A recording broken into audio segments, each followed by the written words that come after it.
Na história do cristianismo, as relíquias foram e são até hoje para muitas pessoas objetos que inspiram devoção, né? São objetos que trazem a lembrança de alguém considerado um herói da fé ou um modelo de vida. Muitas vezes também são vistos como pontes entre o céu e a terra, entre o sagrado e o profano, e também como objetos que são realmente milagrosos, né? Mas apesar dessa aura originalmente de santidade, muitas relíquias hoje provocam mais estranheza do que admiração em algumas pessoas, né? Pelo menos à primeira vista. Várias delas são vistas como muito mórbidas, né? Macabras ou simplesmente bizarras mesmo. Então, nesse vídeo, eu peguei 5 exemplos de relíquias que eu pessoalmente considero pelo menos interessantes, né? No mínimo interessantes. Eu vou comentar um pouco também, não só sobre essas relíquias em si, mas também sobre o contexto geral no qual essas relíquias surgem, para a gente passar dessa sensação inicial de estranheza e se aprofundar também na mentalidade histórica por trás desses objetos. Claro que não necessariamente, no fim das contas, a estranheza vai desaparecer completamente, mas pelo menos a gente vai ter compreendido, espero eu,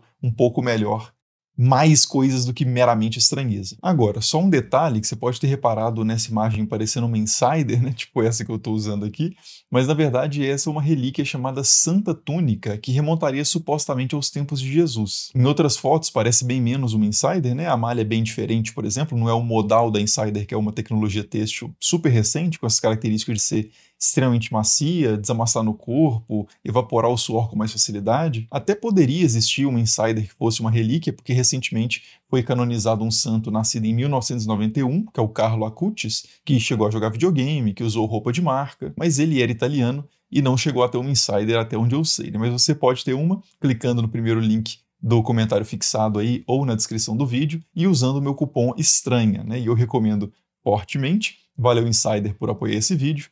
E, dito isso, vamos para as relíquias de fato que eu selecionei, as 5 relíquias, mais uma menção honrosa que eu selecionei aqui para analisar nesse vídeo. Então, para começar, colocando aqui no 5º lugar, né, para começar esse ranking, digamos assim, eu vou colocar a cabeça de São João Batista, né? João Batista, vocês conhecem a história que aparece ali nos evangelhos, né? Foi um profeta que é considerado o precursor de Cristo, aquele que veio apontando para Jesus, que batizou Jesus e foi decapitado por ordens de Herodes Antipas, a pedidos da sua esposa e da sua filha, Salomé. A esposa de Herodes, né, que era Herodíades, não gostava nem um pouco de João Batista, porque João Batista condenava o casamento que ela tinha com Herodes, sendo que ela tinha sido esposa do irmão de Herodes, né, e esse irmão estava vivo ainda, então esse casamento era considerado ilegítimo ali pela lei judaica. Então, numa certa ocasião, Herodes está dando uma festa ali, está com pessoas importantes do governo, do exército, e a filha de Herodes, Salomé, faz uma dança e ele oferece para Salomé, né, como uma espécie de prêmio para essa performance dela, qualquer coisa que ela quisesse. E ela consulta a mãe e a mãe pede a cabeça de João Batista num prato. Então, nesse contexto de surgimento de relíquias, desses objetos conectados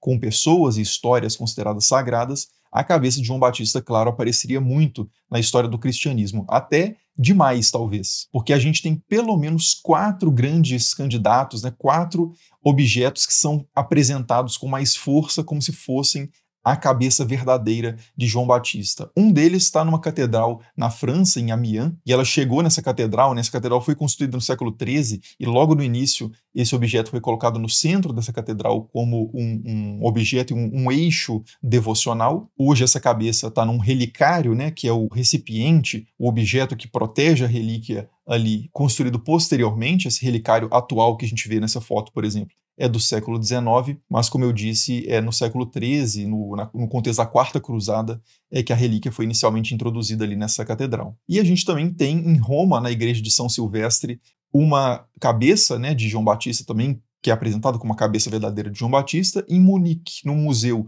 a gente também tem outra, e curiosamente numa mesquita, que é a Mesquita dos Omíadas, em Damasco, que é um espaço frequentado principalmente por muçulmanos, né? Nessa mesquita também há ali uma cabeça, né, a suposta cabeça de São João Batista, que é também venerada por muçulmanos, né? Então é interessante que João Batista é considerado um profeta tanto no cristianismo quanto no islamismo, e também em algumas vertentes do islamismo, né, não em todas, a gente tem essa questão das relíquias presente. E a gente poderia falar de outros lugares ainda, como um museu em Istambul, também tem a Catedral de São João Batista em Siena, que dizem também conter ali um fragmento do crânio de São João Batista, mas assim, as 4 principais, né, mais conhecidas, são essas que eu coloquei aí, né? E vale comentar aqui sobre a questão da ideia de relíquias, né, aproveitando que a gente está no início do vídeo ainda, para falar que existem diferentes classes de relíquias Isso é uma tipologia, né, uma classificação que não é normativa, não é totalmente oficial na igreja, mas é bastante tradicional, de que a gente teria relíquias de primeira classe, que são partes efetivamente do corpo de um santo, tem as relíquias de segunda classe, que são objetos pessoais de um santo, e tem as relíquias de terceira classe, que são objetos que tiveram algum contato com relíquias de primeira ou de segunda classe. Nesse vídeo aqui eu vou falar só de relíquias de primeira classe, com a exceção de uma menção honrosa depois do primeiro lugar aqui do ranking, que é mais difícil, é uma relíquia tão peculiar que ela é bastante difícil de classificar, né? Mas a gente chega lá daqui a pouco. Mas continuando a lista, então, no quarto lugar aqui, eu coloco a mandíbula e a língua de Santo Antônio, né? Santo Antônio de Pádua ou Santo Antônio de Lisboa, dependendo de como é que você prefere chamar, né? Porque ele nasceu em Lisboa, então geralmente em Portugal, em alguns lugares do Brasil também ele é conhecido mais como Santo Antônio de Lisboa, mas ele é mundialmente mais conhecido como Santo Antônio de Pádua, porque ele morreu em Pádua, foi sepultado em Pádua, e o principal espaço, né, de culto de Santo Antônio hoje talvez seja, de fato, Pádua, na Itália. E é na Basílica de Santo Antônio, em Pádua, na Itália, que a gente encontra essa relíquia muito, muito impressionante mesmo, né? Uma obra de arte também, o relicário que a contém, que é a língua incorrupta de Santo Antônio e também um pedaço do seu crânio, né, sua mandíbula, melhor dizendo. Essa língua, supostamente encontrada incorrupta, né, sem decomposição natural, ela foi encontrada numa exumação do corpo de Santo Antônio, depois que eles tiraram o corpo dele do sepultamento. Encontraram essa língua nesse estado supostamente milagroso, e isso foi interpretado como um sinal que apontava para o dom extraordinário de pregação, né, associado, portanto, à fala de Santo Antônio. Né? Santo Antônio foi um franciscano contemporâneo do próprio São Francisco de Assis, que ficou conhecido principalmente por essa eficácia da sua pregação, né, que era uma pregação muito inteligente, também muito atraente, muito eficaz mesmo, né, que diziam que ao mesmo tempo convertia muitas pessoas à fé e também destruía os hereges, né, ele ficou conhecido como o martelo dos hereges, por causa disso, inclusive. E há lendas, inclusive, sobre essa sua pregação bastante extraordinária, que diz até que os animais se aproximavam para ouvir ele pregando, né? Peixes, principalmente, isso aparece muito na pintura, ouviam Santo Antônio anunciando o evangelho, né? Então, essa língua, e mais tarde a mandíbula, que também foi resgatada e preservada como relíquia, apontam para esse aspecto, né, da vida desse santo. Hoje, como eu disse, essas relíquias estão guardadas em relicários de ouro e cristal na Basílica de Santo Antônio em Pádua, e nas fotos que a gente vê geralmente desses objetos parece também que tem dois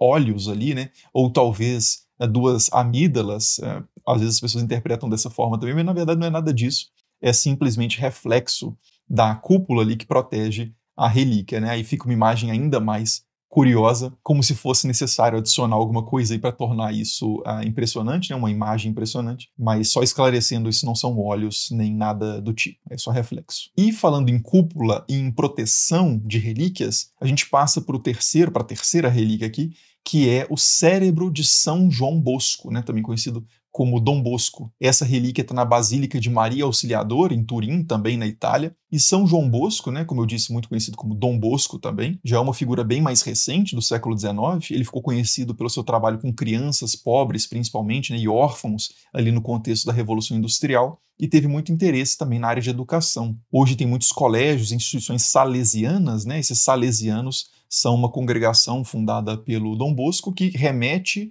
a São Francisco de Sales, daí o nome salesiano, mas na verdade não foi São Francisco de Sales que fundou os salesianos, né? Foi Dom Bosco. Mas enfim, por esse interesse muito grande de São João Bosco na questão da educação, do intelecto, do desenvolvimento ali das crianças, e não só, né, de adultos também, a questão do cérebro ali acaba apontando, né, a preservação desse órgão específico do corpo dele acaba apontando para a sua dedicação ao intelecto e à pedagogia, ao ensino, que acaba simbolizada ali nessa relíquia. E vale dizer que em 2017, né, só uma curiosidade, essa urna com o cérebro, né, com parte do cérebro de São João Bosco, foi roubada e ficou um mês desaparecida até a polícia italiana encontrar a relíquia no armário da cozinha de um ladrão que tinha tomado esse objeto ali, né? Por sorte, aparentemente, esse ladrão não abriu o relicário, então a coisa ficou bem preservada, né?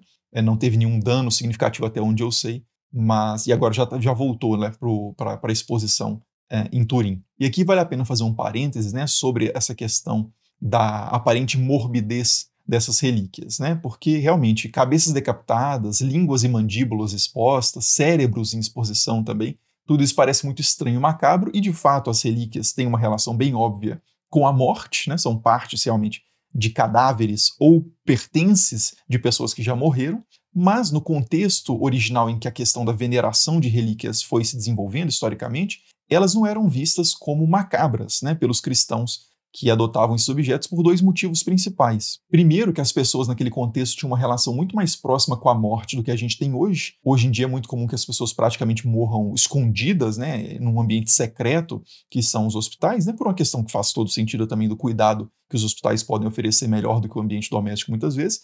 Mas, assim, de qualquer forma, o morrer, né, o processo da morte, ele não é muito público hoje em dia, pelo contrário, é bastante privado. E o próprio tema da morte, né, só de falar a palavra morte, inclusive num vídeo na internet hoje, pode prejudicar muito o alcance. Espero que não aconteça muito com esse, mas se acontecer também faz parte, né? Eu estou falando de relíquias, não tem como não falar de morte, mas vocês vão ver muitos vídeos aí que colocam a palavra morte com um 0 no lugar do O, ou um 3 no lugar do E, ou colocam um na hora que vai falar a palavra, né? Então realmente existe um tabu gigantesco sobre esse tema na nossa sociedade que não existia tanto no passado. A gente não precisa voltar tanto no tempo assim para encontrar contextos aqui no Brasil mesmo, sei lá, poucas décadas atrás, em que a morte era muito mais pública, né? Era muito comum que uma pessoa moribunda, em estado ali já se aproximando da morte, ficava com a casa aberta, recebendo visitas no leito de morte. Inclusive, né? Então era um processo bastante público, mas isso não significa também, não quero exagerar muita coisa aqui, isso não significa que as pessoas no passado tivessem uma relação totalmente bem resolvida com a morte, né? Na verdade, muitos no passado também evitavam esse assunto, e tem até um tema antigo, que é o memento mori, né? Um lema, melhor dizendo, antigo, que é o memento mori, né? Lembra-te que és mortal, que serve justamente para lembrar a pessoa desse fato que muitos querem esquecer, né? Para que elas reflitam sobre a finitude da vida e mudem a forma de ser no presente enquanto é tempo. E no contexto das relíquias, né, na história do cristianismo, esses ossos, caveiras, coisas do tipo, cumpriram muito bem esse papel de serem um lembrete constante do aspecto passageiro desta vida, para que as pessoas não se apegassem à riqueza material, a prazeres passageiros, porque, de acordo, né, com o pensamento ali cristão, tudo isso seria a bobagem, né, seria palha, seria muito efêmero diante da eternidade para a qual a pessoa de fato deveria se preparar. E é justamente esse o segundo motivo pelo qual as relíquias não eram vistas originalmente como objetos macabros pelos cristãos, que é porque elas representavam também a vitória sobre a morte, né? O santo, que era essa pessoa que morreu, ela continuava, em certo sentido, presente, vivo, né? Atuante, com poder, inclusive, para interceder pelos fiéis, para proteger as pessoas ali, representando o cuidado divino e coisas do tipo, e eram vistas como pessoas que estavam presentes, vivas, junto de Deus. E era para lá, né, nessa situação também, que os fiéis queriam estar um dia, né, que deveriam manter o seu olhar para essa esperança escatológica, essa esperança de fim dos tempos. Agora, claro, de novo, eu não quero simplificar as coisas aqui, né? Não significa que não existisse pessoas no passado que olhassem para as relíquias e achassem elas muito estranhas, bizarras e até imundas, né? Imorais, existia sim. A gente tem registro de algumas pessoas que viam as exumações de corpos de santos, né? Que viam as procissões com partes do corpo de um santo defunto ambulantes ali pela cidade e achavam aquilo absolutamente absurdo. Então, só para deixar claro que não é simplesmente uma questão também de mentalidade antiga versus mentalidade moderna. Existe muita variedade, né, dentro da mentalidade antiga e muita variedade dentro da mentalidade moderna. Mas, voltando para a lista de relíquias, né, vamos agora para a segunda posição já aqui, que é o sangue de São Januário de Benevento. Essa relíquia é muito famosa, talvez a mais famosa até agora das que eu falei, talvez a mais famosa da lista em geral, que está na Catedral de Nápoles, né, em 2 ampolas de vidro que contém ali o sangue desse santo, né? São Januário foi um bispo de Benevento, né, na Itália, que teria sido martirizado durante as perseguições do imperador Diocleciano, né, o imperador romano ali, entre o terceiro e o quarto século depois de Cristo. E o São Januário em si não é um santo muito famoso, inclusive a gente não tem tanta informação sobre ele em documentos muito antigos, o que a gente conhece sobre ele vem de documentos bastante posteriores, mas por causa do chamado milagre da liquefação do sangue de São Januário, essa relíquia é muito famosa, né? O que acontece é que, segundo alguns acreditam, o sangue de São Januário ele se liquefaz, geralmente ele está sólido, mas aí ele fica líquido em ocasiões específicas, e esse milagre ele aponta para certas questões ali inclusive é interpretado como um mau sinal, né, um sinal de mau agouro, de que algo pode acontecer de ruim caso ele não se liquefaça. Então tem todo esse aspecto também do rito ali, quando as pessoas se reúnem para ver a liquefação do sangue de São Januário, e também desperta muito ceticismo, né? Muitas pessoas que desconfiam da veracidade desse fenômeno, mas ao mesmo tempo não podem também não tem muita materialidade para fazer um questionamento mais robusto, porque não podem acessar esse material, fazer um teste laboratorial nesse sangue ou coisa do tipo, né? Claro que não é permitido pela igreja, não só por uma questão, tipo assim, estão escondendo a verdade, mas uma questão simples de você tem um objeto sagrado, você vai pegar isso e colocar debaixo de um microscópio, né? Assim, pode ser considerado meio que uma profanação. Mas como eu estava dizendo, tem muito ceticismo em torno desse objeto, né? E por uma série de razões, por exemplo, o fato de São Januário ter vivido no terceiro século, você tem menções à relíquia de São Januário no 13º século, que ainda não falam sobre esse sangue que se liquefaz, e só no século XIV você passa a ter menções a isso, né? Então tem uma distância temporal ali que gera uma certa suspeita. Tem também um mágico, né, chamado James Randi, né, que é um cético famoso ali, se eu não me engano ele é dos Estados Unidos mesmo, e ele levanta a possibilidade de alguns alquimistas medievais terem desenvolvido um líquido que poderia fazer esse efeito, porque era muito comum na Idade Média esses milagres de liquefação de sangue, né? Tem até um atribuído a São João Batista, eram vários lugares que tinham milagres desse tipo registrados, num período histórico específico, mas depois praticamente todos somem, e até onde eu sei, só esse de São Januário permanece, né? Então tem esses argumentos, mas de novo não tem como fazer muita coisa assim para confirmar ou não de uma forma definitiva cientificamente, acaba sendo uma matéria de fé mesmo. A ideia aqui não é fazer uma investigação técnica se a relíquia, ou seja essa ou outras, são autênticas ou não. O que importa mais para nós aqui é a questão do valor histórico que elas inquestionavelmente têm, né? Independente de serem falsas ou não, elas impactaram verdadeiramente, né, foram tomadas como verdadeiras, tiveram efeitos verdadeiros de devoção em muitas pessoas, mudaram verdadeiramente o cenário religioso de Nápoles, no caso do sangue de São Januário, e, portanto, de uma perspectiva histórica, é importante considerá-las dessa forma. E, dito isso, a gente chega no número 1 aqui da lista, que para mim é a relíquia mais estranha, né, que gera um estranhamento inicial maior de todos. Eu não sabia dessa relíquia até recentemente, foi uma pessoa no chat de uma live que trouxe essa informação, e aí eu fui atrás e, de fato, é muito curioso, né? Essa relíquia que eu vou falar agora é o Santo Prepúcio, né? Uma relíquia que supostamente seria o prepúcio de Jesus removido no ato da circuncisão. Segundo os evangelhos, né, Jesus, como qualquer outro judeu, teria passado pela circuncisão, que é a prática judaica antiga e que permanece até hoje, né, de remover a parte da ponta ali do pênis, ou melhor,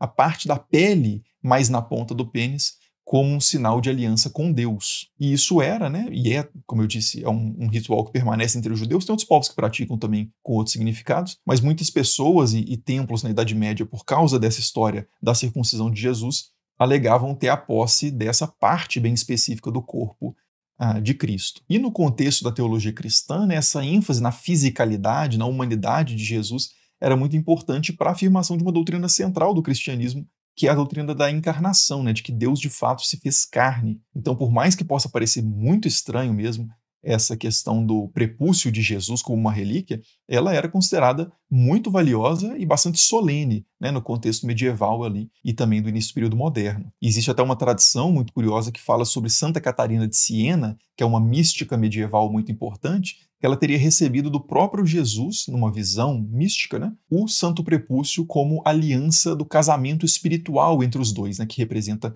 o tema da união mística. Ela era celibatária, né, e também tem registros do imperador Carlos Magno, por volta de 800 depois de Cristo, que teria presenteado o Papa Leão III com o Santo Prepúcio como um sinal de aliança. Então, geralmente, essa questão do prepúcio aparece com esse símbolo, né, de aliança. Mas hoje praticamente não se fala mais sobre essa relíquia, né? Talvez porque seja chocante demais, acabe provocando não o efeito pretendido de devoção, mas um efeito de afastamento, né? De opa, pera lá, né? Que é isso? Que história é essa? Mas não tem como, historicamente, a gente deixar de fora esse objeto, né? Se é que é razoável chamar dessa forma. E aproveitando que a gente está falando das relíquias da infância de Jesus, né, eu coloco como um bônus aqui uma última relíquia que é muito curiosa, mas que é muito difícil de classificar, por isso que eu não coloquei ela entre as 5 relíquias de primeira classe selecionadas aqui para o vídeo. E por que ela é difícil de classificar? Né? Porque, num certo sentido, ela é parte do corpo de uma santa, mas não é uma parte permanente. Então,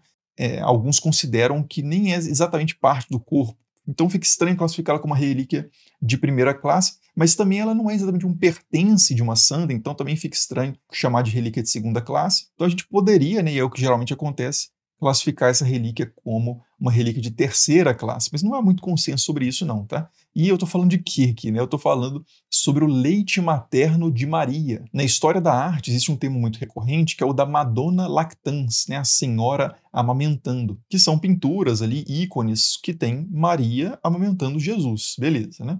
Mas existe um subtema mais curioso dentro desse tema, que é o da lactação de São Bernardo, que são pinturas, imagens em que Bernardo de Claraval, né, um santo ali adulto, aparece recebendo também o leite de Maria, que muitas vezes está amamentando Jesus com um peito, ou pelo menos Jesus está no colo de Maria, e o outro peito, então o mesmo peito que amamenta Jesus, está esguichando ali longe, muitas vezes, o leite na boca do Bernardo de Claraval, né, que é uma figura que tem uma importância muito grande na piedade mariana, né, dessa veneração à figura de Maria. Então, essa expressão simbólica, nessa forma de comunicar a ideia de ser nutrido espiritualmente por Maria, era muito presente na Idade Média e no início do período moderno, e existe uma contraparte material disso, que é um pouco mais estranha ainda, né, que é a questão do leite materno de Maria como uma relíquia que circulava entre as pessoas ali nesse contexto. Muitas vezes essa relíquia circulava como leite mesmo, né, em frascos,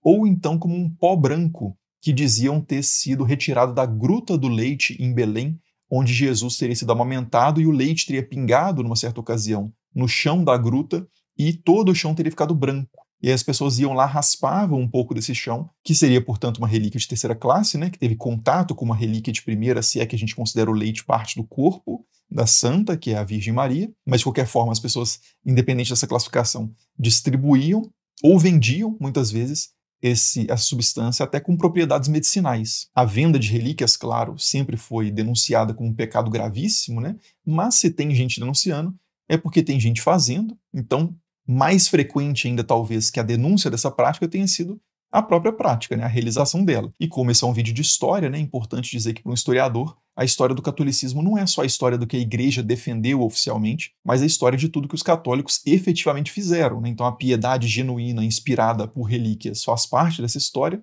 e os abusos também associados às relíquias fazem parte também. As relíquias verdadeiras, né, realmente ligadas a personagens históricos aos quais dizem que elas teriam pertencido, fazem parte da história verdadeira do cristianismo, e as relíquias forjadas, né, e os truques pseudo-milagrosos também fazem parte da verdadeira história do cristianismo e do catolicismo. A ideia aqui, vocês já sabem, né, que acompanham mais o canal, não é nem condenar, nem celebrar nenhuma tradição religiosa, né, o catolicismo, o cristianismo ou as relíquias, é só apresentar um pouquinho dessa história para vocês digerirem a partir do seu próprio corpo e da sua própria vida essas informações. Então fica inclusive o convite para vocês comentarem aí embaixo na seção de comentários o que vocês pensam, né, pessoalmente sobre essas relíquias e também levantarem, né, lembrarem algumas que foram deixadas de fora aqui. Quem sabe depois a gente faz até outro vídeo nesse espírito, né, porque tem muitas e muitas outras relíquias, inclusive de segundo grau, como a chamada lança de Longino, né, e outras que me pedem para falar frequentemente, o Santo Graal e por aí vai,